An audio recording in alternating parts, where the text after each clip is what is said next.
नमस्कार सभी साथियों को नमस्कार। कल हमने एक प्लांट ब्रीडिंग का अध्याय चालू किया था, थोड़ा सा उसका रिवीजन करते हैं और आगे आज की क्लास को आगे बढ़ाते हैं। आप देखिएगा सभी लोग, हमने बात करी थी प्लांट ब्रीडिंग की बात करी थी। इस प्लांट ब्रीडिंग को हमने कहा था कि जेनेटिक मैनिपुलेशन करना है किसके, अपने बेटरमेंट के लिए, ठीक है। उसको हम क्या कह रहे थे, उसको हम प्लांट ब्रीडिंग कह रहे थे, ठीक है। उसको हमने दो भागों में डिवाइड किया था भाई, देखिएगा सभी लोग। एक को हमने कहा था, क्या कहा था बच्चों बताओ, एक को कहा था क्लासिकल, है ना। एक को हमने कहा था क्लासिकल, एक को दूसरे को क्या कहा था, मॉडर्न, है ना।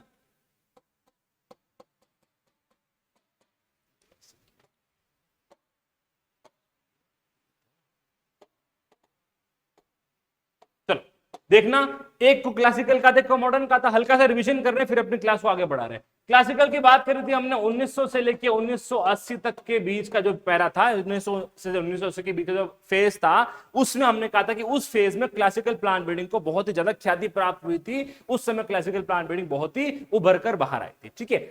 अच्छा, फिर मैंने बताया था कि हुई क्यों थी। मैंने कहा था कि 1900 के आसपास क्या हुआ था, 1900 के अंदर मेंडल की वर्क की रीडिस्कवरी। अब मेंडल कौन है, मेंडल साहब हमारे जेनेटिक्स से रिलेशन रखते हैं। जेनेटिक्स में मेंडल साहब क्या बोलते हैं कि मैंने काम किया था स्वीट पी पे, जिसको अपन बोलते हैं पाइसम सटाइवम, या फिर गार्डन पी, स्वीट पे नहीं, गार्डन पी पे काम किया था, पाइसम सटाइवम पे। उसके 7 कॉन्ट्रास्टिंग कैरेक्टर्स लिए थे और उसकी स्टडी करी थी, पर उनका काम जो था वो इतना अच्छे से उस समय लोगों तक पहुंच नहीं पाया, ठीक है। क्यों नहीं पहुंच पाया उसकी हम बात भी करेंगे। वैसे यूं बोलते हैं कि डार्विन साहब जो थे उस समय, उनका एक बुक आ गई थी ओरिजिन ऑफ स्पीशीज, और डार्विन का बोलबाला उस समय ज्यादा था, और मेंडल साहब का जो काम था वो ज्यादातर मैथमेटिकल ऑपरेशन पे था। उसकी वजह से मेंडल साहब का काम क्या हो पाया, जब उन्होंने काम किया तब उनका काम इतना लोगों तक नहीं पहुंचा। पर क्या हुआ, 1900 के अंदर 3 साइंटिस्ट आए थे, हमने नाम भी बताया 3 साइंटिस्ट का, बताओ भाई कौन कौन थे। एक तो था हुगो डीवरीज, हुगो डीवरीज, ठीक है। अगला क्या था बताओ,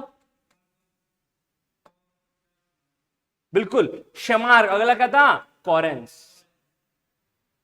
ठीक है, CORRENS, ठीक है। 3 साइंटिस्ट थे, हुगो डिवरीज, कार्ल कॉरेंस और शेमार, ठीक है। इन तीनों ने क्या किया, इंडिविजुअली क्या किया है, 1900 में इसकी वर्क की डिस्कवरी करी थी। और उसके बाद में अपन ने कहा कि लैंड रेसेस का, वाइल्ड रिलेटिव या क्लोज रिलेटेड स्पीशीज से हमने क्या किया था, इसकी शुरुआत करी थी। मेन हमने पढ़े थे इसके अचीवमेंट्स, पढ़े थे क्या अचीवमेंट बताओ भाई।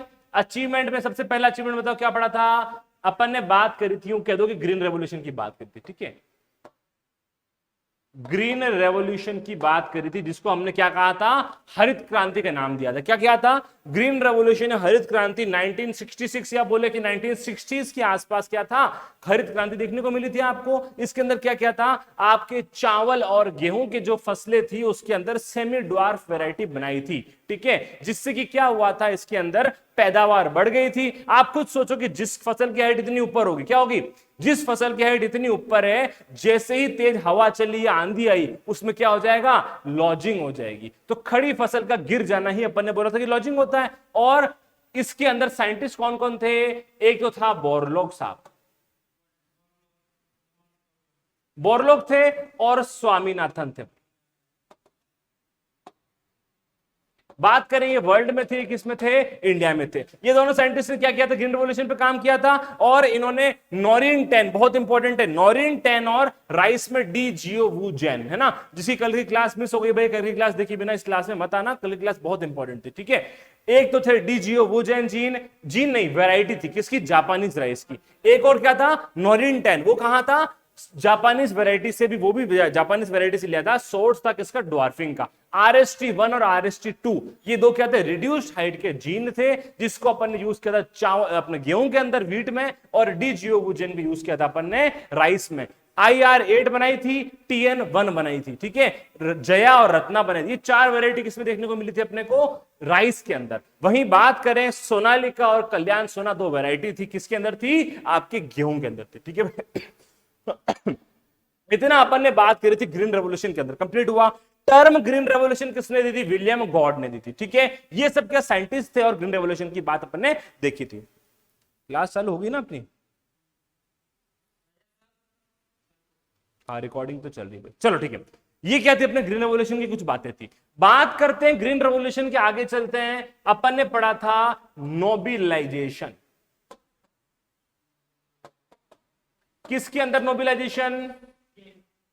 नोबिलाइजेशन इन केन या शुगर केन बोल दो, ठीक है। ये क्या था भाई, तीन कुछ स्पीशीज थी। एक था सेकेरम बारबेरी, एक था सेकेरम ऑफिसिनेरम, अगला क्या था, सेकेरम साइनेंसिस। इन तीनों का मिला जुला इफेक्ट किसमें दिया था अपन ने, एक पर्टिकुलर स्पीशीज में देखा था अपन ने। दो साइंटिस्ट थे, सीए बार्बर और वेंकटरमन। दो साइंटिस्ट का नाम आपको याद रखना है। अच्छा, इन्होंने काम कहां किया था, तो sugar cane breeding institute SBI। कहां है SBI? कोयंबटूर के अंदर है, ठीक है। इतना काम इन्होंने क्या किया था, नोबिलाइजेशन इन केन में किया था। उसके बाद अपन ने क्या देखा था भाई, हाइब्रिड्स की बात कर रही थी। अच्छा, अब हाइब्रिड क्या होता है? हाइब्रिड होता है कि ऐसी प्रोजेनी या ऐसा ऑफस्प्रिंग जो तैयार किससे हो रहा है, किसी दो पेरेंट से। दो पेरेंट या दो प्लांट या दो इनब्रिड बोल दो, दो प्योर लाइन बोल दो, ठीक है। वो कैसे हैं, एक दूसरे से बहुत अलग हैं। क्या है, एक दूसरे से बहुत अलग हो, और जब उनका क्रॉस हो जाए और उनके क्रॉस से जो अपने को प्रोजेनी मिल रही है, उनके क्रॉस से जो अपने को F1 मिल रहा है, उसको अपन ने क्या कहा है, हाइब्रिड का है, ठीक है। अपन ने बात करी थी कि 1957 के अंदर है ना, 1957 में पहला all India coordinated research project आया था। किस पे आया था, मक्की पे आया था, ठीक है। मक्की पे आया था, और उन्होंने क्या किया था, मक्की के अंदर उन्होंने 1961 में, उसके 3-4 साल बाद में पहला हाइब्रिड डेवलप किया था। उसका नाम क्या था, क्लियर है इतना। उसके बाद में बात करें, दो हाइब्रिड और देखने को मिले थे। एक तो था आपका HB1 और एक और क्या था, CSH1, कोऑर्डिनेटेड सॉर्गम हाइब्रिड, जो आपके ज्वार में देखने को मिला था। एक था HB1 जो कहां मिला था आपको, पर्ल मिलेट के अंदर, हाइब्रिड बाजरा में, ठीक है। इतना अपन ने हाइब्रिड के अंदर। एक अपन ने हाइब्रिड और पढ़ा था, जिसको अपन ने बोला था हाइब्रिड कॉटन।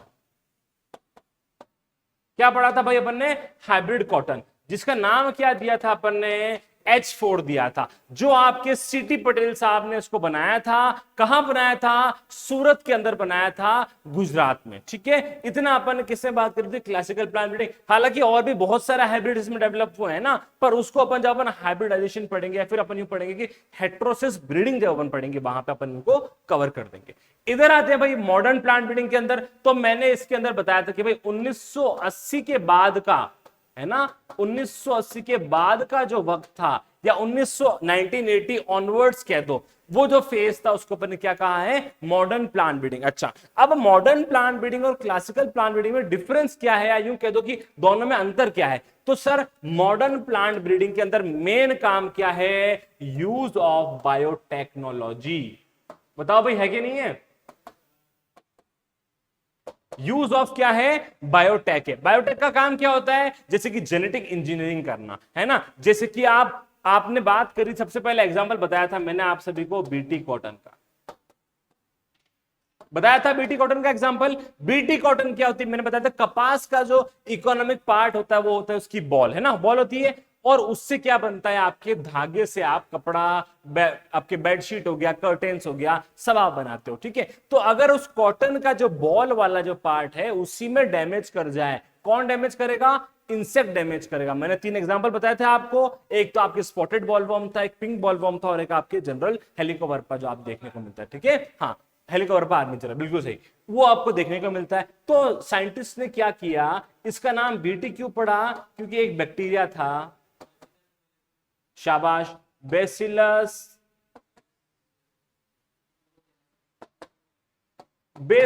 थुरिंगेंसिस, ठीक है। तो इस बैक्टीरिया के अंदर क्या था, 2 टाइप के जीन निकाले। क्या निकाले, पहला जीन बताओ भाई क्या था, क्राइवन AC, और अगला क्या था, ठीक है सर, 2 जीन थे, क्राइवन AC और एक और क्या था, क्राय सेकंड AB। 2 जीन निकाले, किसमें से, बेसिलस थुरिंगेंसिस बैक्टीरिया के अंदर से निकाले। इन दोनों जीन को कहां इनकॉर्पोरेट कर दिया आपने, ठीक है। अब ध्यान रखना सर, इनको जीन को आपने ऐसे ही नहीं डाल दिया कि भाई आपने जीन उठाया ना, आपने किसी कॉटन में डाल दिया। ये भी क्या होता है थ्रू मीडिएटेड होता है। मतलब क्या, यहां पे आपने यूज किया था आपके एग्रोबैक्टीरियम वगैरह, मतलब आगे अपन पढ़ लेंगे क्या था एग्रोबैक्टीरियम टूमीफेशियंस नाम का एक बैक्टीरिया होता है जिसको अपन बोलते हैं नेचुरल जेनेटिक इंजीनियर। ठीक है, अपन आगे सब कुछ कवर करेंगे। उसके अंदर क्या किया था आपने, उसके थ्रू आपने कॉटन के अंदर इसका जीन ट्रांसफर कर दिया। अब जो कॉटन बनी है, जिस कॉटन के अंदर क्राय1AC और क्राय2AB जो जीन थे, इस कॉटन को अपन ने क्या बोला है सर, इस कॉटन को क्या बोला है अपन ने, बीटी कॉटन बोला है। क्लियर हुआ इतना? अच्छा, अब मैंने आपको बताया था कि इसका मोड ऑफ एक्शन क्या होता है। ये मारेगा कैसे इंसेक्ट को, ये ऐसे मारेगा सर कि जो बीटी कॉटन होता है उसके अंदर एक टॉक्सिन होता है, ये जो जीन है ना वो क्या बनाएंगे,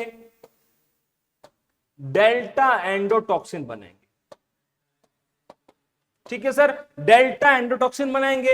ये डेल्टा एंडोटॉक्सिन कहां काम करेगा, delta endotoxin will work on midgut of insect. क्यों करेगा सर, मिडगट ऑफ इंसेक्ट पे डैमेज इसलिए करता है क्योंकि ये जो पर्टिकुलर जीन है, ये जो पर्टिकुलर टॉक्सिन है, वो कहां वर्क करता है, इसको वर्क करने के लिए एल्केलाइन पीएच चाहिए होती है। एल्केलाइन पीएच क्या होती है, जिसका मान 7.5 7.5 से ज्यादा होता है पीएच का, उसको क्या बोलते हो आप, एल्केलाइन पीएच बोलते हो। क्लियर हुआ इतना आपको? ये क्या करेगा, डेल्टा एंडोटॉक्सिन, जैसे ही इंसेक्ट ने इस कपास को खाया, वो खाते ही क्या करेगा, उसकी जो मिडगट होगी, है ना, ये नहीं पढ़ा था हमको, है ना, जो मिडगट होगी उसके अंदर क्या बना देगा, पोर बना देगा, छिद्र बना देगा, छेद बना देगा, जिसकी वजह से जो इंसेक्ट है वो इसको खाना पसंद नहीं करेगा। अगर खाएगा तो उसकी तुरंत मृत्यु हो जाएगी, वो काम नहीं कर पाएगा। ठीक है, इतना अपन ने क्या किया था, पुरानी क्लास में कवर किया था। मैंने आपको एक ही जगह पूरा पुरानी क्लास का पूरा समझाने की कोशिश करी है। ठीक है, अब क्या था, ये बीटी टॉक्सिन तो पहला क्या था, मॉडर्न प्लांट ब्रीडिंग का अप्रोच था। इसके अलावा भी बहुत सारे फैक्टर है, उनको अपने को स्टडी करनी है, ब्रीडिंग के ऑब्जेक्टिव पढ़ने हैं और एक्टिविटी पढ़ने की, प्लांट ब्रीडिंग में क्या क्या एक्टिविटी आपको देखने को मिलती है। चलो सर, अगला पॉइंट, आज का जो पहला हेडिंग है वो किसमें अपन बात कर रहे हैं, मॉडर्न प्लांट ब्रीडिंग के अंदर दूसरा पॉइंट आपको लिखनी है। क्या लिखना है भाई, लिखना फ्लेवर, लिखिएगा sir, flavour Savr tomato, FLAVR, flavour SAVR, flavour Savr tomato. कुछ आइडिया कि क्या होता है फ्लेवर सेवर टोमेटो की, कुछ आइडिया नहीं है आपको, कुछ पता नहीं, पता, देखना भाई क्या होता है। पहले लिखो एक बार Flavr Savr tomato, Flavr Savr tomato के बारे में लिखना। देखो भाई, पहले इसकी भी स्टोरी सुन लो, है ना, जब तक हम कहानी सुनेंगे तब तक अपने को समझ में नहीं आता, कहानी सुनोगे तो आपको वैसे ही समझ में आ जाएगा। आप सभी जानते हैं टमाटर तो अभी करंट में तो टमाटर बहुत ज्यादा फेमस हो रखे हैं भाई। टमाटर के अंदर क्यों फेमस है, क्योंकि महंगे बहुत हो गए, टमाटर मिल नहीं रहे हैं, और बारिश की जहां पे पैदावार होती है वहां बारिश ज्यादा होने की वजह से टमाटर सारे सड़ गए। अब सड़ने से ही बात रिलेशन रखना है, टमाटर जो है वो एक बहुत पल्पी फ्रूट है। क्या है, पल्पी फ्रूट नहीं, वेजिटेबल है, सॉरी। टमाटर क्या है, एक बहुत ही मतलब बहुत आसानी से क्या होता है, पिचक जाता है बोलोगे, या फिर जैसे ही आपने इसको प्रेशर लगाया तो टमाटर पूरा का पूरा सड़ान देखने को मिलती है। टमाटर की जो यूं कहो कि जो हार्वेस्ट करने से लेके जो आप कंजम्पशन करते हो उसके बीच का जो ड्यूरेशन होता है वो भी बहुत कम होता है, या फिर यूं कह दो कि टमाटर की जो शेल्फ लाइफ होती है वो भी क्या होती है, बहुत ही कम होती है। ठीक है, फ्लेवर सेवर टोमेटो के बारे में समझाना हो। ठीक है, अब क्या किया साइंटिस्ट ने, देखा कि ऐसे तो अपने को प्रोडक्शन आएगा ही नहीं टोमेटो का, है ना। जैसे ही आपने इसको तोड़ा और इसके अंदर क्या आ गई, सड़ान आ गई, जिसकी वजह से क्या हो पाएगा, आगे जाके एक्सपोर्ट क्वालिटी इसकी बहुत ही कम हो गई है और फार्मर को बहुत नुकसान हो रहा था। अब देखिएगा सर क्या किया है, एक टेक्निक होती है जहां पे प्री पीजी का क्वेश्चन भी आ चुका है, जिसको आप बोलते हो एंटीसेंस आरएनए टेक्नोलॉजी। लिखना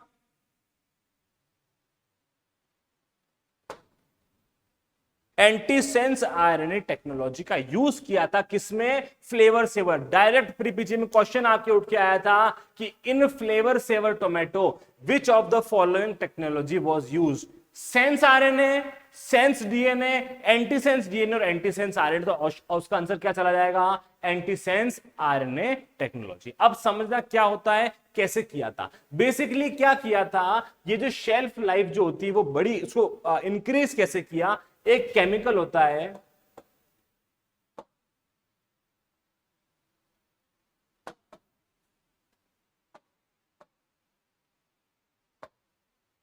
प्रोटोगैलेक्टोयूरिनोज। ठीक है, क्या होता है प्रोटोगैलेक्टोयूरिनोज, उसका रिलेशन किससे है, शेल्फ लाइफ से। मतलब बेसिकली ये ऐसा केमिकल है या यूं कह दो ऐसा एंजाइम है जो क्या करता है, जो रेट ऑफ रेस्पिरेशन को बढ़ा देता है। क्या करता है, को इंक्रीज कर देगा। ठीक है, अब साइंटिस्ट ने, आपको पता होगा जैसे ही आप हार्वेस्ट करते हो किसी भी फ्रूट को, दो टाइप के फ्रूट होते हैं भाई, क्लाइमेट्रिक और नॉन क्लाइमेट्रिक, पता होगा हॉर्टिकल्चर में अपन पढ़ते ही है। तो क्या क्या होता है कि जैसे ही आपने हार्वेस्ट किया किसी इस टोमेटो को, वैसे ही ये जो केमिकल का बनना है या फिर इस एंजाइम का बनना है वो एकदम से इंक्रीज हो जाता है। उस इंक्रीमेंट की वजह से क्या होता है, जो आपका रेट ऑफ रेस्पिरेशन है, श्वासन की दर, वो क्या होती है आपकी बढ़ जाती है। उसके बढ़ने से क्या होता है कि उसके अंदर क्या होता है, रोटिंग आ जाती है। जल्दी ही क्या होगा, टमाटर की सड़ांध देखने को मिलेगी, उसकी शेल्फ लाइफ क्या हो जाएगी, कम हो जाएगी। तो साइंटिस्ट ने क्या किया, इस एंटीसेंस आरएनए टेक्नोलॉजी को यूज करके ये जो पर्टिकुलर एंजाइम था इसकी मात्रा को कम किया, इस पर्टिकुलर एंजाइम को शांत करना चाहा। ठीक है, अब क्या होगा, जैसे ही ये जैसी प्रोटोगैलेक्टोन्यूरेज जो एंजाइम है उसकी जो दर है बनने की दर, वो जैसे ही कम हुई, रेट ऑफ रेस्पिरेशन क्या होगा, बढ़ जाएगा। समझ में आ रहा है कि नहीं आ रहा है, रेट ऑफ रेस्पिरेशन क्या होगा, कम हो जाएगा, कम हो जाएगा, जिसकी वजह से उसकी शेल्फ लाइफ जो होगी वो इंक्रीज हो जाएगी। आया समझ में, क्या होता है भाई, ये होता है आपका फ्लेवर सेवर टोमेटो। लिखना चाहो लैंग्वेज फॉर्मेट में तो ऐसे लिख सकते हो कि, लिखना चाहो तो लिख दो भली, इन Flavr Savr tomato, in Flavr Savr tomato shelf life was, in flavor saver tomato shelf life was increased, in flavor saver tomato shelf life was increased by using antisense RNA technology, by using antisense RNA technology.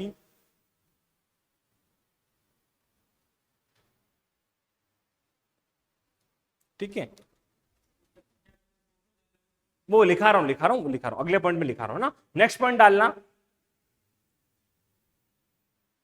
Scientist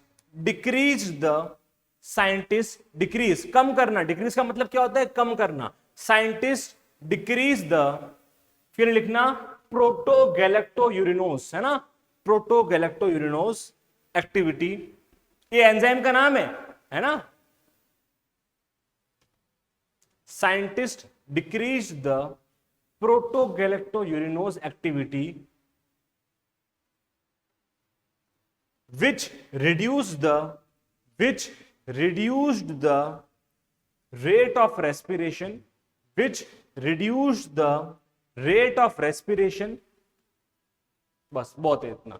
ठीक है, आया समझ में। मैंने जो यहां पे तीनों पॉइंट लिखा है वो आपको लैंग्वेज फॉर्मेट में लिखा दिया है ना, कि भाई कैसे उसकी लैंग्वेज बनाओ, ऐसे लैंग्वेज बनानी है आपको। मैंने यहाँ पे 3 वर्ड लिखे, उन तीनों वर्ड से अपन ने 2 सेंटेंस बना दिए। ठीक है भाई, ये क्या था आपका फ्लेवर सेवर टोमेटो था। अब देखना जो आपके करंट टॉपिक है, अगर आपको, आप में से कोई IBPS AFO का एस्पिरेंट है तो उसके लिए इस साल का श्योर क्वेश्चन है भाई, मेंस में क्या क्वेश्चन आएगा, एक क्वेश्चन यहां से आपको इस साल पूछ सकता है क्योंकि बहुत ही करंट का टॉपिक है। इसको कर देना 3 स्टार। देखना भाई DMH 11 क्या था, मैंने कल आपको हल्का सा बताया था,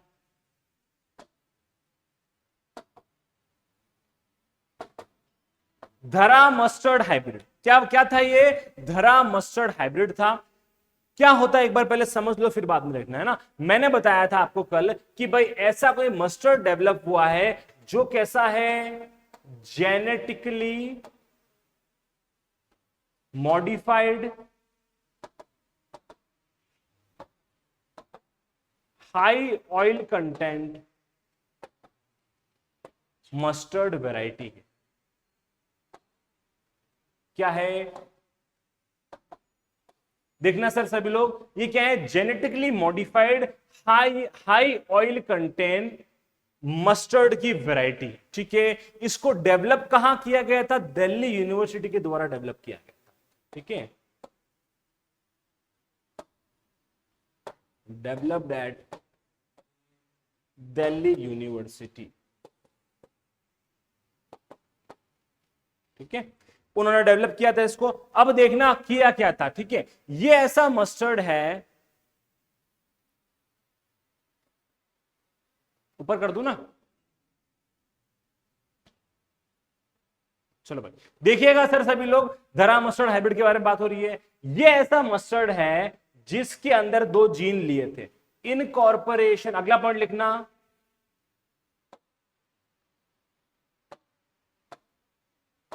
इनकॉर्पोरेशन ऑफ 2 जीन्स, ठीक है। उन जीन का नाम क्या है?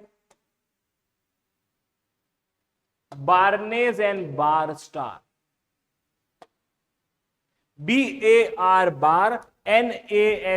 Barnase and barstar. इसको कर देना 3 स्टार। अगर क्वेश्चन बनेगा, कोई पूछ लेगा कि क्या जीन इनकॉर्पोरेट किया है, तो बार्नेज और बार स्टार जीन इनकॉर्पोरेट किया है। इन जीन का काम क्या है वो मैं लिखा रहा हूं, एक बार इतना नोट करो। धरा मस्टर्ड हाइब्रिड लिख दिया है, genetically modified high oil content mustard की वैरायटी है। किसने डेवलप किया है? दिल्ली यूनिवर्सिटी के द्वारा डेवलप किया गया है। किया क्या था इसमें? इनकॉर्पोरेशन ऑफ 2 जीन को इनकॉर्पोरेट किया है। पहला क्या है? बार्नेज, अगला क्या है? बार स्टार, ठीक है सर, इतना नोट हो गया। आगे चलते देखना कि होता क्या है, ठीक है। एक कॉन्सेप्ट होता है सर मेल स्टेरिलिटी का, ठीक है, नरबंदिता, जिसको अपन हिंदी में क्या बोलते हैं, पता है क्या हल्का फुल्का इसके बारे में? नहीं पता? मेल स्टेरिलिटी के बारे में कि नरबंदिता क्या होती, नहीं पता? पता होगा हल्का फुल्का, फिर भी समझ लीजिए सर आप एक बार, है ना। देखना भाई, ये मैंने क्या बनाया है, ये क्या है? गाइनोशियम, है ना, या यूं कह दो फ्लावर का जो फीमेल पार्ट है वो क्या है? ये है, जिसको अपन क्या बोलते हैं? Stigma style. ये है ओवरी, ठीक है। ये क्या है? मेल पार्ट, इसको बोला फिलामेंट, और इसको क्या बोला अपन ने? एंथर बोला है। यहां से क्या होता है? पोलन ग्रेन बनता है, ठीक है। अब क्या होता है? ये पोलन ग्रेन यहां से बन के स्टिग्मा की सरफेस पे आएगा, यहां पे पोलन ट्यूब का डेवलपमेंट होगा, और यहां पे जाके क्या होगा? एग सेल से फर्टिलाइजेशन होगा। ये तो क्या होता है? नॉर्मल कंडीशन में होता है, ठीक है। मैं आपको हल्का सा मेल स्टेरिलिटी के बारे में बता रहा हूं क्या होता है, क्योंकि यहां पे क्वेश्चन आपके आ गया, इसलिए मेल स्टेरिलिटी क्या होती है वो समझा रहा हूं। ऐसी कंडीशन जहां पे ये जो पोलन ग्रेन है, ये क्या है? पोलन ग्रेन है। ये क्या होता है? नॉन वायबल होता है, या फिर नॉन फंक्शनल होता है, या फिर स्टेराइल होता है। मतलब क्या है?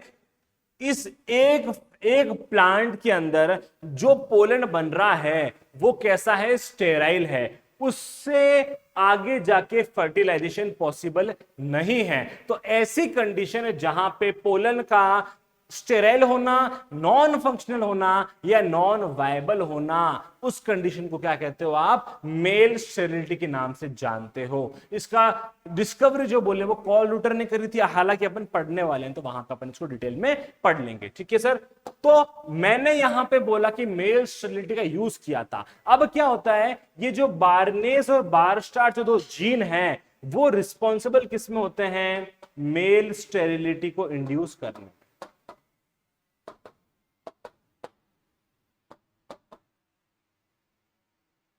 ठीक है।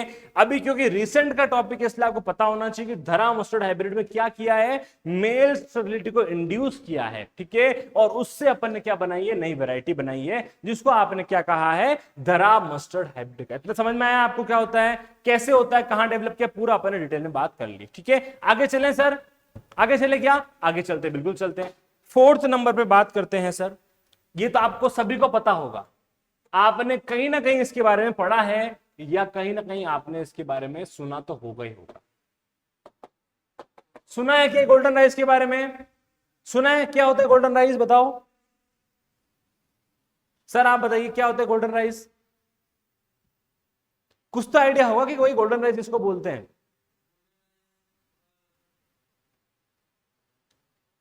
चलो कोई बात नहीं, मैं बताता हूं, कोई बात नहीं, कोई बात नहीं। देखना सर, चावल जो होता है जनरली, चावल के साथ अपन क्या करते हैं, रोटी भी खाते हैं, सब्जी भी खाते हैं, फ्रूट्स भी खाते हैं। पर जहां जहां पे चावल जो होता है वो स्टेपल फूड होता है ना। स्टेपल फूड का मतलब समझेगा, स्टेपल फूड का मतलब ये होता है कि ज्यादा पॉपुलेशन उसको कंज्यूम करे, एक पर्टिकुलर ज्योग्राफिकल एरिया जहां की सारी पॉपुलेशन उसी पर्टिकुलर खाद्यान्न पे आश्रित हो। समझ में आया? जैसे कि बात करें अपने राजस्थान में, तो राजस्थान में हम सब क्या करते हैं भाई, रोटी तो खानी ही खानी है, सुबह हो कि शाम हो, अपने रोटी खाए बिना काम नहीं चलता। हमारे दोनों बिहार के भाई बैठे हैं, आपके वहां पे चावल के बिना काम नहीं चलता है ना, सुबह शाम चावल तो हमें चाहिए ही चाहिए, बिना चावल के हमारे काम नहीं चलता। वैसे ही बात करते हैं, ये गोल्डन राइस में क्या थे, देखा था अपन ने कि जनरली जो राइस होता है उसमें विटामिन ए की जो होती है वो डेफिशिएंसी पाई जाती है। ठीक है, विटामिन ए की बात करें, विटामिन ए का दूसरा नाम क्या होता है, नहीं रेटिनॉल होता है, रेटिनॉल। ठीक है, ये रेटिनॉल बोलते हैं, राइबोफ्लेविन बोल दो, कोई बात नहीं ना। बात करें कि भाई विटामिन ए जो होता है वो क्या काम करता है, ये कुछ ना कुछ आंखों के अंदर हेल्प करता है। आंखों की जो एक डिजीज होती है जीरोफ्थेल्मिया,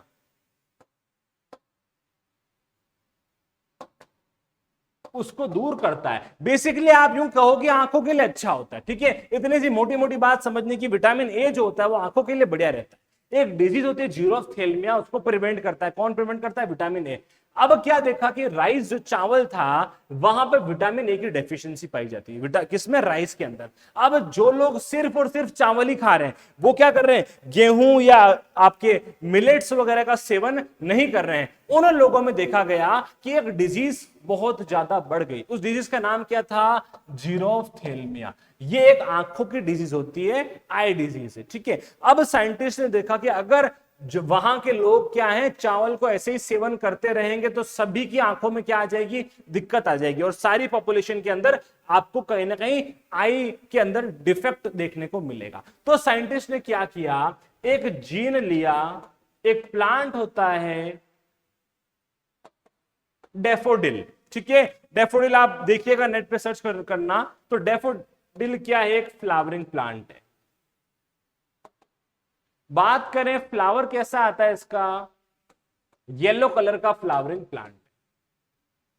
इसके अंदर विटामिन ए की क्या है, बहुत अच्छी तरीके से विटामिन ए पाया जाता है, बहुत अच्छे से विटामिन ए इसके अंदर देखने को मिला है। ठीक है, तो क्या किया साइंटिस्ट ने, इस डेफोडिल का जीन उठाया। क्या किया? इस पर्टिकुलर डेफोडिल का जीन उठाया और कहां डाल दिया? आपके चावल में डाल दिया। ठीक है, और जिस चावल के अंदर डेफोडिल का विटामिन ए का जीन डाला उसको आपने क्या कह दिया?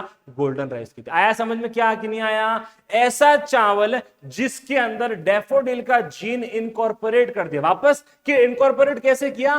Through various vectors. क्या होते हैं वेक्टर? वो अभी अपने आगे वाले क्लास में अपन पढ़ेंगे आने वाले जमाने में। ठीक है भाई, राइस के अंदर ऐसा राइस जिसके अंदर विटामिन ए रिच राइस, या फिर यूं कह दो golden rice is a rice having vitamin A rich content,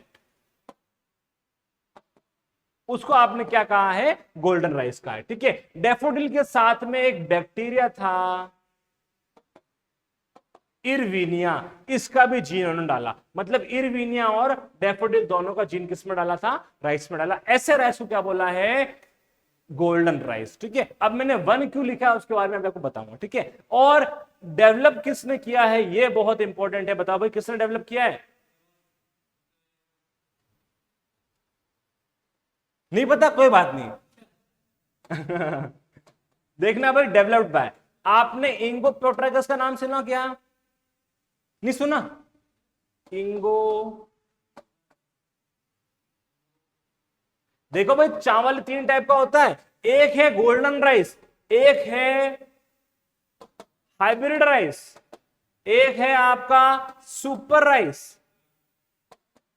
पता है क्या इसके बारे में कुछ? सुपर राइस को देने वाले कौन थे आपके?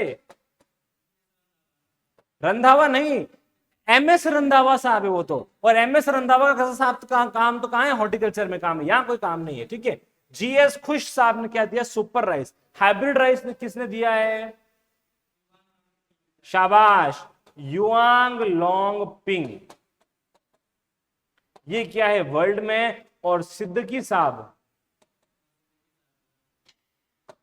कहाँ है आपके इंडिया में। ये क्या थोड़ी एक्स्ट्रा नॉलेज है क्योंकि राइस आया तो मैंने आपको बता दिया, ठीक है। आपने ये काम का नहीं, अपने एग्रोनॉमी के काम का है, पर मैंने आपको इसलिए लिखा है क्योंकि आपको गोल्डन राइस वर्ड आया तो पता होना चाहिए। राइस से रिलेटेड दो टर्म और है, सुपर राइस और आपके हाइब्रिड राइस। हाइब्रिड राइस की स्टडी अपन करेंगे, कौन सी वेरायटी डेवलप कर क्या करा है, इतना समझ में आया। गोल्डन राइस क्या होता है, कैसे जीन डेवलप किया है, डैफोडिल और इरविनिया एक बैक्टीरिया, इरविनिया क्या है बैक्टीरिया। लैंग्वेज फॉर्मेट में बोलूं तो ऐसे ऐसे लिखना चाहते हो, लैंग्वेज फॉर्मेट लिख दो, है ना। Rice is deficient in vitamin a content, क्या लिखना है, rice is deficient in vitamin a content, ठीक है। फिर लिखना अगला point, rice is deficient in vitamin a content. अगला पॉइंट चाहो तो कैसे लिखोगे, पीपुल कंज्यूमिंग, ऐसे लोग जो सिर्फ चावल खा रहे थे, क्या क्या लिखना है, ऐसे लोग जो सिर्फ चावल खा रहे थे। People consuming only rice as their staple food, people consuming only rice as their staple food experienced people consuming only rice as staple food experienced a eye disease, eye disease called xerophthalmia, ठीक है। ये लिखा हुआ है ZEROPTHALMI, xerophthalmia।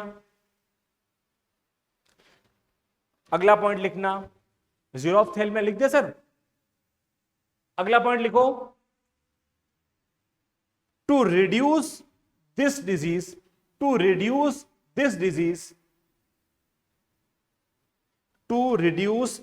Disease scientist Ingo Potrykus, scientist 5 star question है यहां का, scientist Ingo Potrykus developed golden rice, ठीक है, डेवलप्ड गोल्डन राइस, ठीक है, developed golden rice where he, लिखना developed golden rice where he incorporated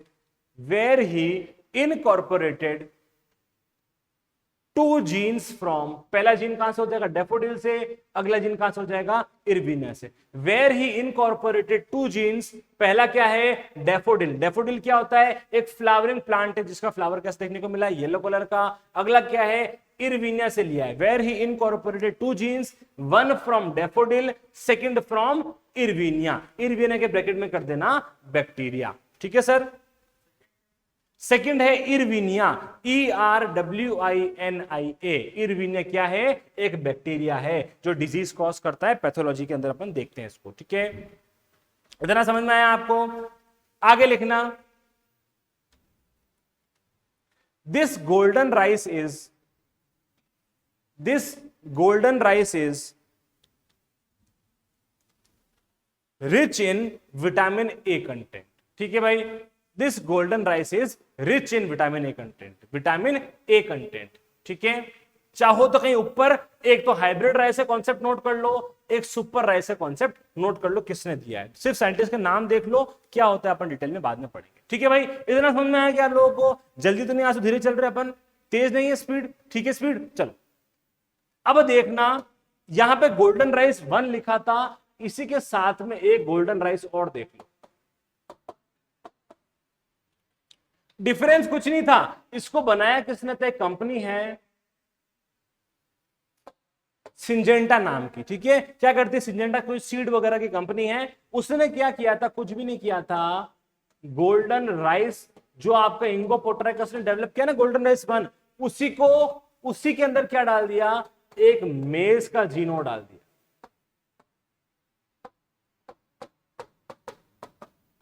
आया समझ में क्या किया था, 2 जीन तो उसमें पहले से ही थे, किसमें गोल्डन राइस 1 में, ठीक है, एक तो डैफोडिल का था और एक इरविनिया का जीन डाल दिया, वो जीन तो थे ही, प्लस इस सिंजेंटा कंपनी ने क्या किया, ये जो मेज का एक जीन था विटामिन ए का उसको भी डाल दिया, और जो पर्टिकुलर जो रिजल्टेंट क्रॉप बनी उसको क्या बोला अपन ने, गोल्डन राइस 2 बना। ठीक है, कोई डिफरेंस नहीं है। एक कंपनी है सिंजेंटा, उस सिंजेंटा कंपनी क्या किया, मेज का जीन उठाया, किसका, विटामिन ए का, और उसको किस में डाल दिया, गोल्डन राइस 1 में डाल दिया, उसको अपन ने क्या बोला, गोल्डन राइस 2 बोला। इतना क्लियर हुआ आप सभी को? आगे चलते हैं भाई, देखिएगा सर। अब एक और इंपॉर्टेंट बात है, चौथा नंबर है क्या, चौथा ही है, पांचवा है, चलो फिफ्थ नंबर, जो भी अपना हेडिंग हो, पांचवें नंबर की हेडिंग पे नोट करना, हर्बिसाइड, हर्बिसाइड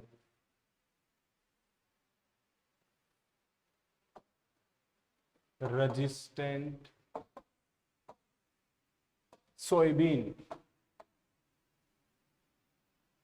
सोयाबीन क्या होता है, ग्लाइसिन मैक्स होता है, ठीक है ना। सोयाबीन एक इंपॉर्टेंट ऑयल क्रॉप है आपकी, है ना, जिससे आप ऑयल वगैरह बनाते हो, प्रोटीन भी इसका बहुत हाई होता है। सोयाबीन के अपन खिचड़ी वगैरह भी बनाते हैं, सोयाबीन के चंक्स भी आते हैं अपने, ठीक है। सोयाबीन अपनी बहुत इंपॉर्टेंट क्रॉप है। सोया स्टेट किसको बोलते हैं इंडिया में, सोया स्टेट किसको बोलते हैं, ऐसा कौन सा स्टेट है जिसको सोया स्टेट कहते हो आप,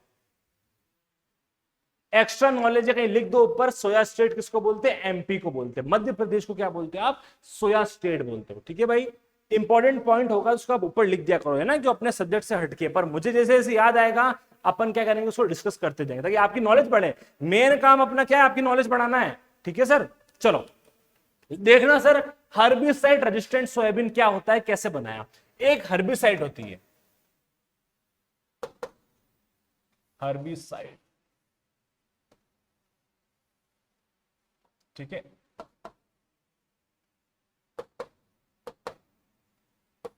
अच्छा, पहली बात तो हर्बिसाइड क्या होती है, ऐसी केमिकल, ऐसा कोई chemical formulation that kills herb.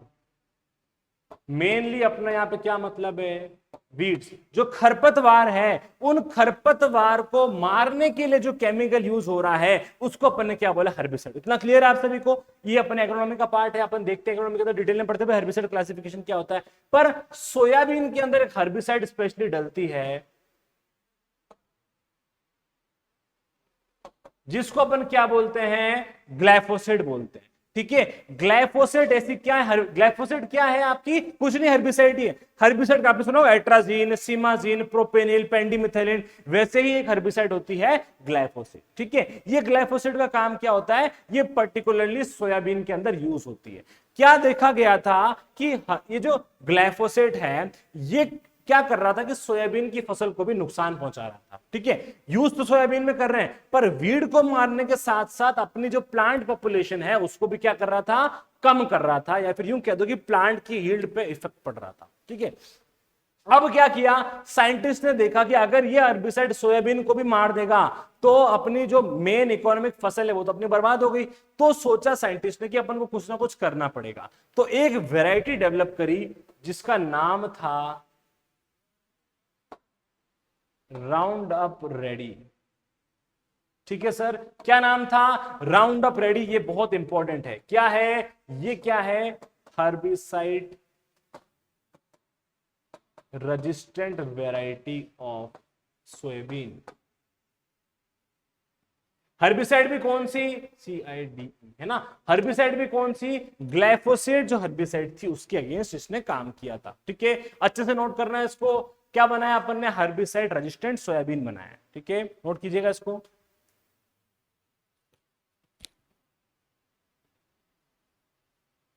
ठीक है।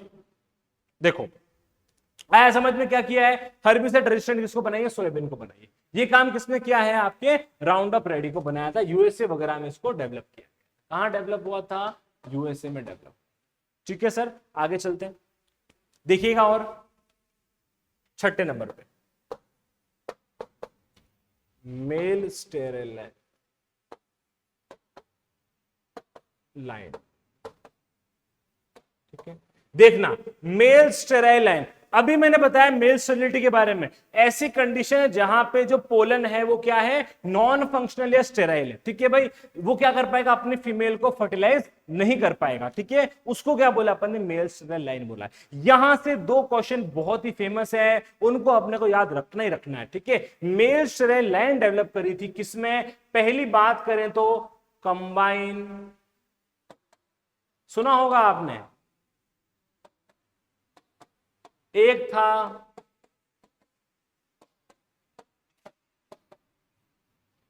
ये था आपके बाजरा में, जिसको अपन क्या बोलते हैं, ठीक है। ये डेवलप किया था आपके, जिसको क्या कह दो, जवार कह दो, ठीक है भाई। देखना दो लाइन है, इसको कर देना 5 स्टार, यहां से बहुत क्वेश्चन पूछा जाता है, ठीक है। पहला क्वेश्चन क्या बनेगा कि टिफ 23 कहां यूज हुई थी और कंबाइन का फिर 60 कहां यूज हुई थी। कंबाइन का फिर 60 यूज हुई थी आपके सोरगम में या कह दो जवार में। टिफ 23 मेल स्टेरिल लाइन किसकी है, बाजरा की। ये सब किसकी बात करें अपन, अचीवमेंट की बात करें मॉडर्न प्लांट ब्रीडिंग में। इतना आप देख लो कि इतना फायदेमंद आपके चीजें यहां पे देखने को मिली थी, ठीक है भाई। नोट करो इतना फटाफट।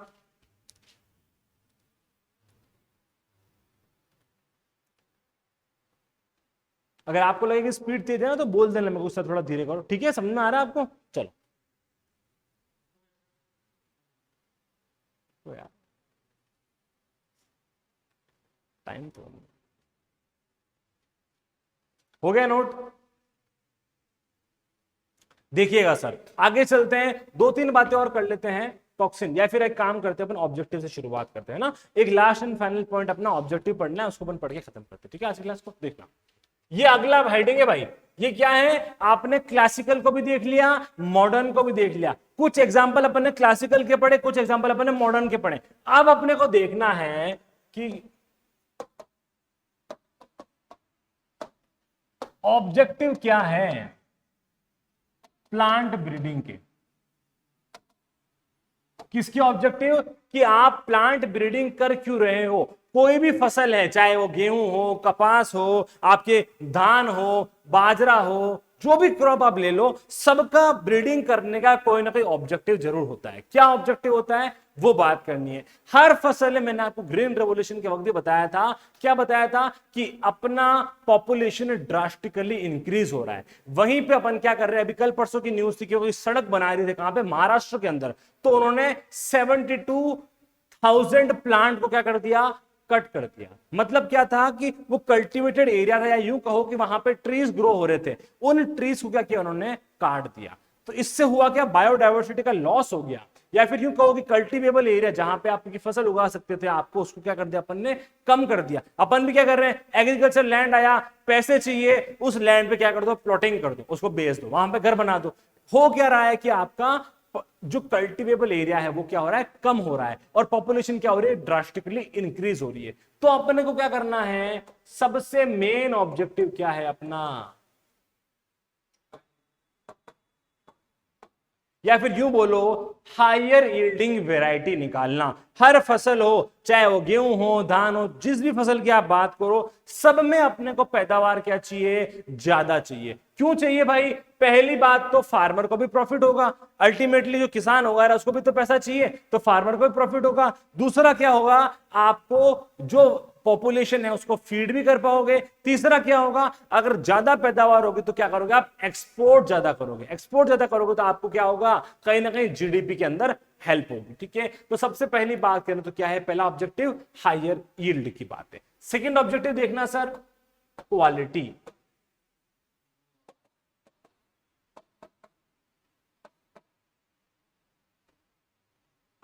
क्या हो रहा है, क्वालिटी का इंप्रूवमेंट हो रहा है।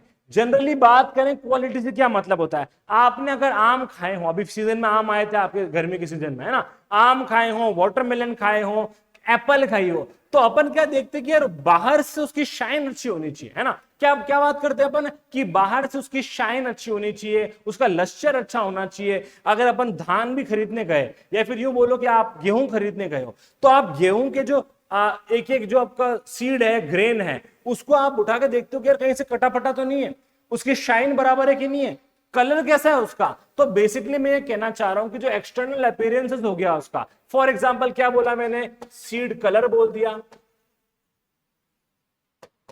साइज कह दिया, जो शेप साइज सीड का शेप कह दिया, ये जो सारे फैक्टर है, जो अपन भी अगर लौकी भी लेने गए हैं तो लौकी के अंदर आप मान लो कि स्पॉट स्पॉट स्पॉट लगे हुए हैं, या नींबू में एक बीमारी होती है आपके कैंकर का, सिट्रस कैंकर के अंदर है ना, तो ज़ेंथोमोनास एक्जिनोपोडिस से होती है क्या, ज़ेंथोमोनास वगैरह से आपको देखने को मिलती है ना, उसके अंदर स्पॉट स्पॉट स्पॉट देखने को मिले तो क्या करोगे आप, वो नींबू को लोगे ही नहीं। मतलब मैं ये कहना चाह रहा हूं कि उसकी क्वालिटी का क्या किया आपने, इंप्रूवमेंट किया है। अगर बात करें वीट की, गेहूं की, है ना, तो वीट में क्या होता है, गुड़ चपाती मेकिंग, चपाती बनाते हैं क्या, चपाती मेकिंग क्या होनी चाहिए, गुड़ होनी चाहिए।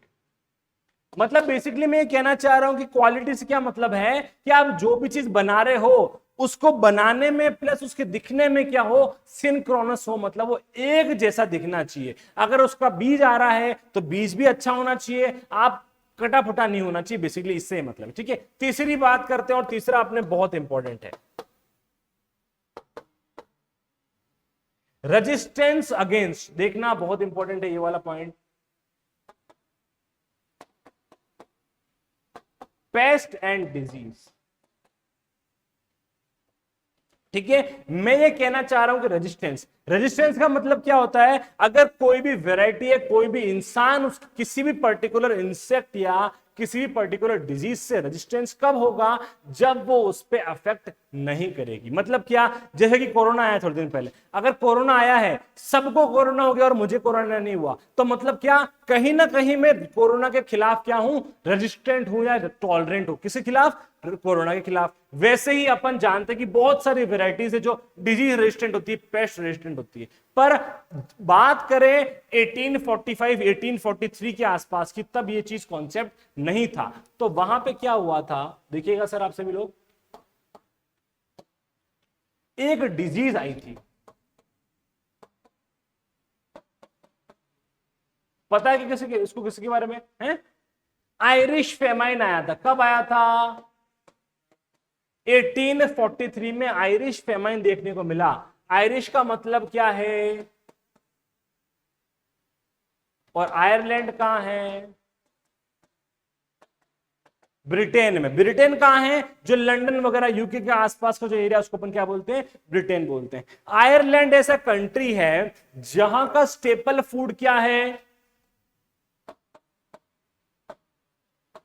पोटैटो। क्या है भाई स्टेपल फूड आयरलैंड का, पोटैटोस का स्टेपल फूड है। अब क्या हुआ था, वहां पे एक डिजीज आई थी जिसका नाम था, शाबाश, लेट ब्लाइट ऑफ पोटैटो। ठीक है सर, देखिएगा, लेट ब्लाइट ऑफ पोटैटो एक डिजीज आई थी। कहां आई थी भाई, आयरलैंड या फिर आयरिश जो आपके रीजन है वहां पे आपको देखने को मिली थी। वहां पे क्यों आई ज्यादा, और वहां पे लार्ज फेमाइन का मतलब क्या होता है, या भूखमरी, है ना। जब बहुत सारे लोग एक साथ भूख से मर जाएं, या यूं कहो कि अकाल पड़ जाए, उसको क्या बोलते हो आप, फेमाइन बोलते हो। यहां से आपके 5 स्टार क्वेश्चन बनता है, ध्यान रखना। ये तो पैथोलॉजी हो कि ब्रीडिंग हो कि आपके हॉर्टिकल्चर हो, सब में ये क्वेश्चन आपको देखने को मिलता है। देखिएगा सर, आयरिश फेमाइन के बारे में कब आया था, 1843 में आया था। कहां आया था, आयरलैंड और उसके आसपास के एरिया में आया था। क्यों हुआ था ये डिजीज इतनी ज्यादा, इतने सीवियर फॉर्म में डिजीज को देखने को क्यों मिला था, क्योंकि आयरलैंड का क्या था, ये स्टेपल फूड था, क्या था, पोटैटो था। डिजीज कौन सी थी, late blight of potato. Causal organism की बात करें, क्या होता है बताओ मेरे को,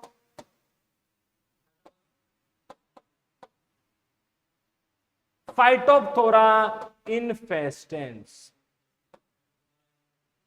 फाइटोप्थोरा इन्फेस्टेंस होता है। क्या होता है, इस पर्टिकुलर पैथोजन कह दो या फंगस कह दो, क्या है आपकी, फंगस है, कवक बोल जिसको अपन हिंदी में बोलते हैं, हिंदी में बोलते हैं कि कवक। वो क्या थी, आपको late blight of potato disease cause कर रहा था, जिसकी वजह से आपको आयरिश फेमाइन देखने को मिला था। ठीक है, अगर सोचो कि उस समय पोटैटो की कोई ऐसी वैरायटी होती जो कि क्या होती, फाइटोप्थोरा इन्फेस्टेंस के अगेंस्ट रेजिस्टेंट होती, तो क्या आपको देखने को मिलता, क्या नहीं मिलता सर। इसीलिए आपको नीड डेवलप हुई है किसके अगेंस्ट, कि भाई कैसे भी करके रेजिस्टेंट वैरायटी डेवलप करो जिसकी वजह से हमारा डिजीज क्या हो सके, उसकी कंट्रोल हो सके, उसका बचाव हो सके। तो पहली चीज तो हो गई आयरिश फेमाइन। एक फेमाइन और आया था, अगर आयरिश फेमाइन आया तो मैं आपको वहां पे वो भी लिखवा देता हूं, देखना भाई सभी लोग। एक फेमाइन और आया था जिसका नाम था बंगाल का फेमाइन। बिल्कुल सही, राइस पे कब आया था, याद नहीं, कंफ्यूज, थोड़ा बहुत कुछ आइडिया। 19 कुछ करके था, 19 तो बहुत कुछ था भाई ठीक है, 19 तो बहुत कुछ था, पर 1945 में 1945 अपने आजादी के 2 साल पहले ही आया था। ये क्या आया था, बंगाल फेमाइन। अब बंगाल कहां है भाई, बंगाल किसका पार्ट था, आपके इंडिया का पार्ट था, तो आपको भारत में देखने को मिला था। ठीक है, और देखिएगा सर,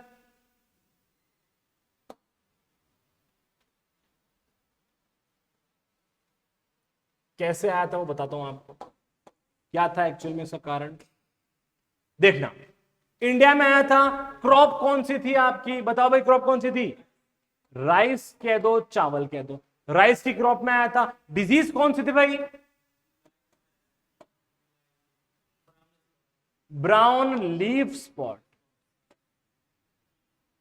अच्छा, ब्राउन लीफ स्पॉट तो आपने कह दिया, क्वेश्चन ब्राउन लीफ स्पॉट पे नहीं आएगा, ये आएगा कि Bengal famine was cause due to, और वहां पे ब्राउन लीफ स्पॉट नहीं होगा, उसका कॉजल ऑर्गेनिज्म होगा। तो क्या होता है कॉजल ऑर्गेनिज्म इसका, पता है किसी को,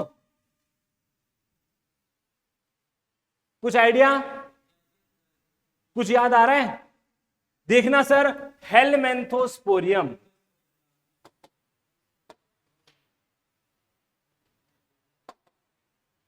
हेलमेंथोस्पोरियम ओराइजे, है ना, ध्यान से नोट करना, कहीं कोई दिक्कत है तो इनको पूछ लेना कि सर यहां पे दिक्कत आ रही है, ये हमारे को नोट हम नहीं कर पाए हम लोग, तो मैं रुक जाऊंगा। ठीक है भाई, कोई दिक्कत वाली बात नहीं है। मैं बात कर रहा हूं बंगाल फेमाइन की, जो 1945 में आया था।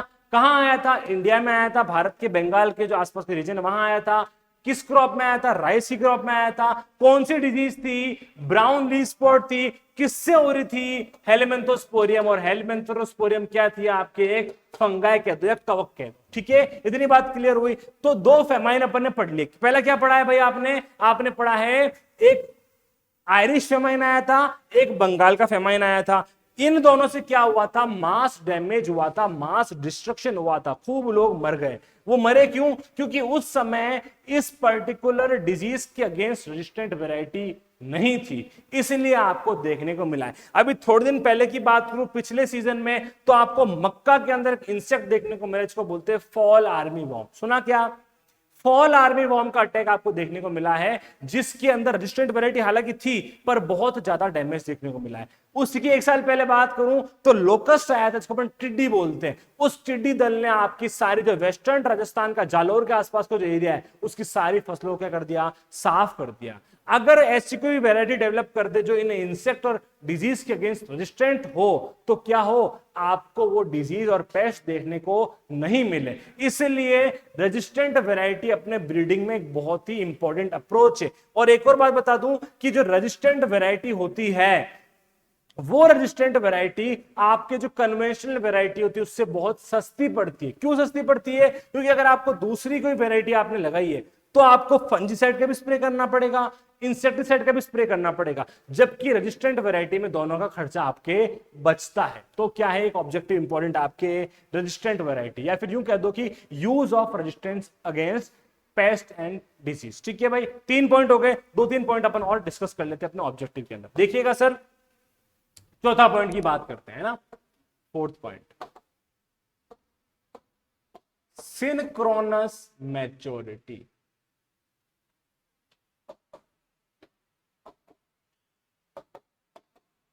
क्या बात हो रही है, सिनक्रोनस। अब लिखना, सिनक्रोनस का मतलब क्या होता है, सिनक्रोनस का मतलब होता है एक साथ। क्या मतलब होता है, एक साथ। एक साथ किसकी होती है, मैच्योरिटी होनी जरूरी है। अपन जानते कि अपने इंडिया में वैसे ही बेचारे फार्मर के पास में पैसा ज्यादा होता ही नहीं है, ठीक है, और जब तक फसल कट के बाजार में जाती है उसके पहले उसके पास में पैसा नहीं आता, बेचारा लोन लेके तो फसल उगाता है। अब आप सोचो कि ऐसी कोई फसल है जिसकी टुकड़ों टुकड़ों में पैदावार आ रही है, जैसे कि बात करें यहां पे मोस्ट इंपॉर्टेंट एग्जांपल है मूंग। मूंग में क्या होता है, नॉन सिंक्रोनस मैच्योरिटी होती है।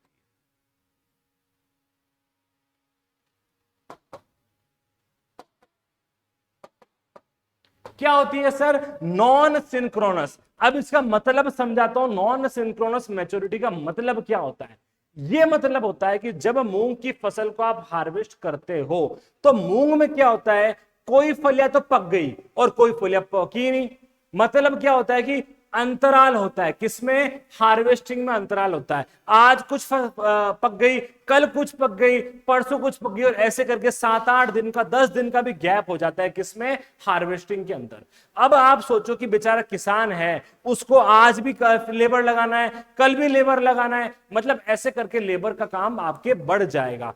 तो अपने को क्या चाहिए कि ऐसी कोई फसल आ जाए, ऐसी कोई किस्म आ जाए, वैरायटी आ जाए जिसकी मैच्योरिटी क्या हो जाए, एक साथ उसकी मैच्योरिटी हो जाए, उसको अपन क्या बोलते हैं, सिंक्रोनस मैच्योरिटी बोलते हैं। ठीक है, पांचवा पॉइंट बात करें अपन, डोरमेंसी। अच्छा, डोरमेंसी का मतलब क्या होता है, इनएक्टिविटी, या फिर बोले कि ग्रोथ जो हो जाए वो क्या हो जाए, कम हो जाए, या फिर यूं बोलो कि ऐसी कोई फेज जहां पे growth and development gate reduced और स्टंटेड, ऐसी कोई फेज को क्या बोलते हैं अपन, इनएक्टिव फेज बोल दो या डोरमेंसी बोल दो। आप सभी को पता है कि एक क्रॉप है जिसका नाम होता है पोटैटो। पोटैटो की क्रॉप में आपको डोरमेंसी देखने को मिलती है, इसीलिए अपन पोटैटो के अंदर क्या करते हैं, थायो यूरिया का क्या करते हैं, स्प्रे करते हैं। ठीक है, अगर ये पोटैटो के अंदर डोरमेंसी हट जाए तो अपन क्या बोलेंगे, वो क्रॉप अपने बहुत ही काम की हो जाएगी। बात करते हैं, एक क्रॉप है ऑनियन। ऑनियन में क्या होता है, पड़े पड़े स्प्राउटिंग हो गई, क्या हो गई, ऑनियन में पड़े पड़े, आपने देखा होगा जब अपन ऑनियन का स्टोरेज करते हैं, जब अपन ऑनियन की इतना बड़ा अपन ने गड्ढा बना रखा है ऑनियन की हार्वेस्ट करके, तो वहां पे ऑनियन पड़े पड़े क्या हो जाएगा, उसके पीछे से आपको लीफ देखने को मिल जाएगी। मतलब क्या है, ऑनियन में अपने आप ही स्प्राउटिंग देखने को मिलती है। इस स्प्राउटिंग को अपन रोकने के लिए, है ना, ऐसे लिखो, रोकने के लिए मैलिक करते क्या यूज, मैलिक हाइड्रोसाइड का। समझ में आया आपको मैं क्या कहना चाह रहा हूं, कि कुछ फसलें हैं जिसमें डोरमेंसी आपको ब्रेक करनी है, कुछ फसलें हैं जिसके अंदर आपको डोरमेंसी इंड्यूस करनी है। इंड्यूस किस में करनी है, ऐसी फसलें जो पड़े पड़ी पक जाए, आया समझ में, और आपको डोरमेंसी हटाने किस में है, ऐसी फसलें जैसे कि आलू, पोटैटो, जिसके अंदर आपको एक्स्ट्रा स्प्रे करना पड़ रहा है, किसका, थायो यूरिया का। अब थायो यूरिया भी केमिकल है, कुछ ना कुछ खर्चा आएगा इसका किसान को, तो उसको हटाना है और क्या करना है, स्प्राउटिंग रोकनी है। इसको क्या बोला अपन ने, डोरमेंसी को ब्रेक करना। ठीक है भाई, एक दो पॉइंट और उनको भी कवर कर लेते हैं, 2 या 3 पॉइंट और बाकी आपके ना, देखना इधर लिख लिया आपने, नोट तो कर लिया कि वापस लगाऊं पीछे, नोट कर लो इसको, लिख लो आराम से, हो जाएगा बैक, देखना भाई। अगला पॉइंट देखो, फोटो इनसेंसिटिविटी, है ना।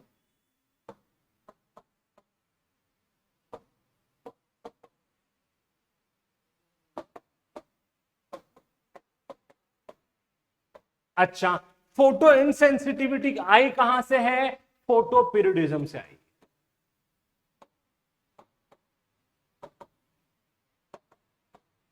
कॉन्सेप्ट किसने दिया था, गार्नर एंड अलार्ड ने दिया। ठीक है भाई, फोटो पीरियडिज्म होता क्या है,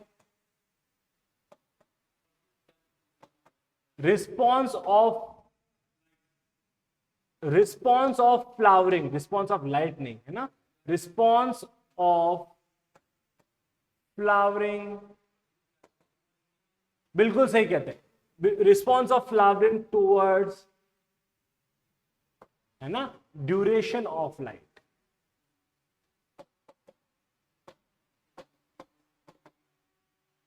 आया समझ में क्या कहना चाह रहा हूं? फोटोपीरियडिज्म क्या होता है? गार्नर और एलार्ड ने इसका कॉन्सेप्ट दिया है, बहुत इंपॉर्टेंट है। जेट में तो पूछा गया क्वेश्चन और आपके आईबीपीएस में पूछ सकते हैं इस वाले क्वेश्चन को कि भाई concept of photoperiodism was given by Garner and Allard. क्या होता है? Response of flowering to birds, duration of light को क्या बोलते हो? फोटोपीरियडिज्म बोलते हो। अब देखना, ऐसी कुछ फसलें हैं जैसे कि चावल, इसको कब उगाते हैं अपन? खरीफ में उगाते हैं। बात करते हैं व्हीट या गेहूं, इसको कब उगाते हो आप? रबी मतलब क्या? विंटर। खरीफ मतलब क्या? Rainy season. ठीक है भाई।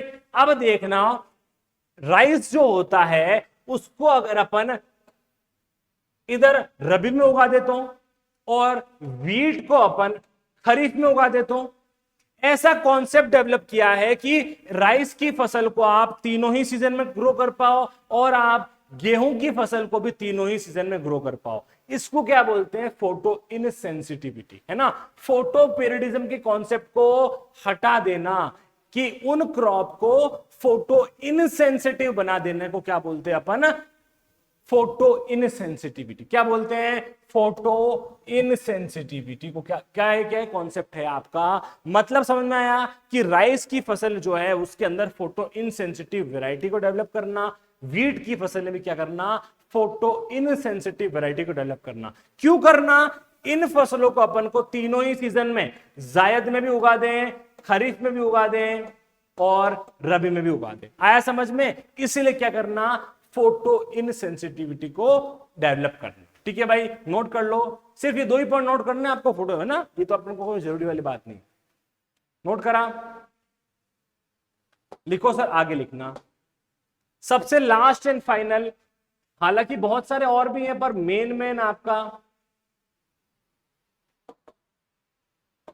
Reducing the toxin content. क्या करना? Toxin content.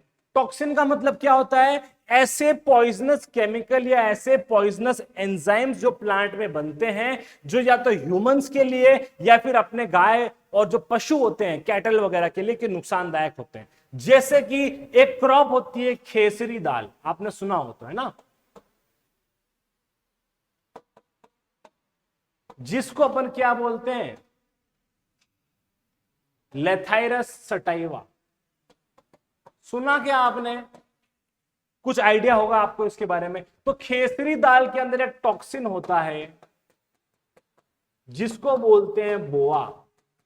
बहुत इंपॉर्टेंट केमिकल है ये, ऑलमोस्ट हर एग्जाम में पूछा जाता है। क्या पूछा जाता है कि भाई खेसरी दाल या लथाइरस के अंदर कौन सा टॉक्सिन होता है? तो बोआ होता है।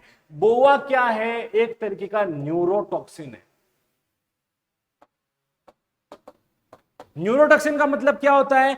ऐसे टॉक्सिन या ऐसे पॉइजनस केमिकल जो आपके ब्रेन पे या फिर नर्वस सिस्टम पे अफेक्ट करे, उनको क्या बोलते हो आप? न्यूरोटॉक्सिन्स बोलते हो। ठीक है भाई। इससे होगा क्या? आपकी जो लोअर लिम्स है या फिर जो आपके पैर है, यहां पे लकवा मार जाएगा। क्या हो जाएगा?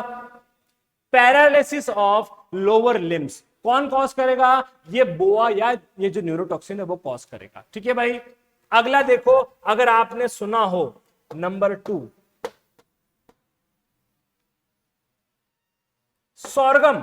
सोरगम के अंदर में एक केमिकल होता है जिसको अपन बोलते हैं HCN, हाइड्रोजन साइनाइड, या इसका दूसरा नाम क्या है? Prussic acid. बिल्कुल सही। या इसका नाम क्या है? धुरिन है। धुरिन कह दो, प्रूसिक एसिड कह दो या HCN कह दो। अगर ऐसा फसल किसकी? आपके सोरगम की ऐसी फसल जिसके अंदर प्रूसिक या धुरिन का 200 ppm क्रिटिकल लिमिट है, किसकी? धुरिन या प्रूसिक एसिड की। किसमें? सोरगम के अंदर। अगर 200 ppm से ज्यादा पाया जाएगा क्या? HCN कंटेंट, तो सोरगम सिकनेस देखने को मिलेगी। किसके अंदर? आपकी कैटल के अंदर। ठीक है भाई। अगली बात करते तीसरा, मस्टर्ड। मस्टर्ड के अंदर एक केमिकल होता है इरूसिक एसिड एंड ग्लूकोसिनोलेट। ठीक है भाई, इरूसिक एसिड आपने सुना होगा यार, ये जो सरसों का तेल है ना, इसमें से अजीब सी बदबू आ रही है, या फिर इसमें से है ना कोई फाउल स्मेल आ रही है, किसमें से? सरसों के तेल में से। वो किसकी वजह से हो रहा है? इस इरूसिक एसिड की वजह से। क्या हो रहा है? मस्टर्ड के अंदर एक खराबी देखने को मिलती है, फिर यूं कहूं कि एक आपको फाउल स्मेल देखने को मिलती है। वो किसकी वजह से हो रही है? आपके इरूसिक एसिड और ग्लूकोसिनोलेट की वजह से हो रही है। ठीक है भाई। अच्छा, अगर ये पढ़ लिया है तो एक वैरायटी है, बहुत इंपॉर्टेंट है, 00। क्या है? 00 मस्टर्ड की ऐसी वैरायटी है जिसके अंदर इरूसिक एसिड और ग्लूकोसिनोलेट का कंटेंट क्या करा है अपन ने? कम करा है। किसका यूज करके? प्लांट ब्रीडिंग का यूज करके। आया समझ में? ये कुछ केमिकल्स हैं जो अपने नुकसानदायक होते हैं। एक केमिकल और है गॉसिपोल, है ना, जो आपके कपास में आपको देखने को मिलता है। ठीक है भाई, ये क्या है? आपके ऑब्जेक्टिव हैं जो अपने को यूज में लाने हैं प्लांट ब्रीडिंग के अंदर। ठीक है सर, एक बार फिर से रिवीजन कर लीजिए। क्या होता है देखना भाई, क्या क्या पढ़ा है अपन ने आज की क्लास में।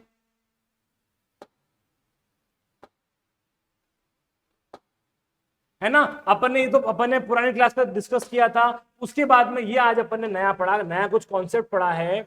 क्या पढ़ा है भाई? कि जो आपका बीटी कॉटन है उसके बाद की बात करी थी। एक तो फ्लेवर सेवर टोमेटो बनाया अपन ने, एक अपन ने धरा मस्टर्ड हाइब्रिड के बारे में बात करी थी, एक अपन ने क्या बोला है, गोल्डन राइस वन क्या था, कहां से जीन उठा के इसमें डाला था, कौन थे भाई युआंग लॉन्ग पिंग कौन थे, जीएस कुछ साहब कौन थे, इंगो पोट्राइकस कौन थे। उसके बाद में अपने गोल्डन राइस 2 की बात करी है जिसको सिंजेंटा नाम की कंपनी ने बनाया है। गोल्डन राइस 1 के अंदर ही मेज का जीन इन्होंने इनकॉर्पोरेट कर दिया है। उसके बाद देखना उसके बाद क्या हुआ है, अपन ने हर्बिसाइड रेजिस्टेंट सोयाबीन की बात करी है। वैरायटी बहुत इंपॉर्टेंट है round up ready. Round up ready ने क्या किया था, ये ग्लाइफोसेट थी उसके हर्बिसाइड को के खिलाफ रेजिस्टेंट डेवलप कर दी थी साइंटिस्ट ने, कहा यूएसए के अंदर। उसके बाद में कुछ मेल स्टेराइल लाइन अपन ने डेवलप करी थी, जैसे कि कंबाइन कफीर और टिफ 23 है, किसमें? सोरगम और बाजरा में। जब अपन मेल स्टेरिलिटी को पढ़ेंगे अपन और डिटेल में पढ़ेंगे भाई पिस्टिलेट क्या होता है, एसेंट्री टाइप क्या होता है, ओगुरा क्या होता है, इसके बहुत सारे टाइप्स होते हैं। उसके बाद में देखना सर, उसके बाद में अपन ने बात करी थी कुछ ऑब्जेक्टिव ऑफ प्लांट ब्रीडिंग के। ठीक है, पहला ऑब्जेक्टिव अपन ने कहा था कि हायर यील्ड है। क्या है?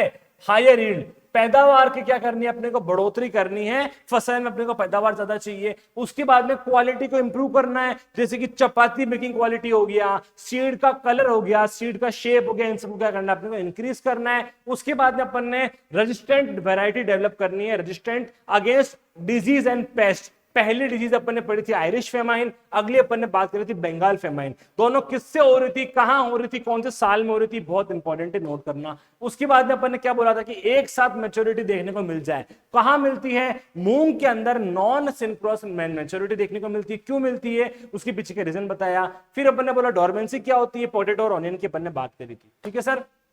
फिर अपन ने बोला फोटो इंसेंसिटिविटी क्या होती है, फोटो पीरियडिज्म क्या होता है, और कौन सी ऐसी क्रॉप है जिसके अंदर फोटो इंसेंसिटिविटी अपने को देखने को मिलती है, अपने को डेवलप करनी है। ये अपन ने मेल स्टेरिलिटी की बात करी थी। और लास्ट एंड फाइनल अपन ने बोला था कि भाई टॉक्सिन कंटेंट जो है, जो पॉइजनस केमिकल है, उन पॉइजनस केमिकल की दर को अपने को कम करना है। कुछ एग्जांपल के साथ में मैंने आपको समझाया था। आज की क्लास को अपन यही खत्म करते हैं, विराम देते हैं। कल अपन आएंगे, अपन एक्टिविटी की बात करेंगे और पॉलिनेशन क्या होता है, रिप्रोडक्शन कैसे होता है उसकी बात करेंगे अपन किसमें? प्लांट के अंदर। ठीक है सर, चलो थैंक यू, धन्यवाद, कल मिलते हैं।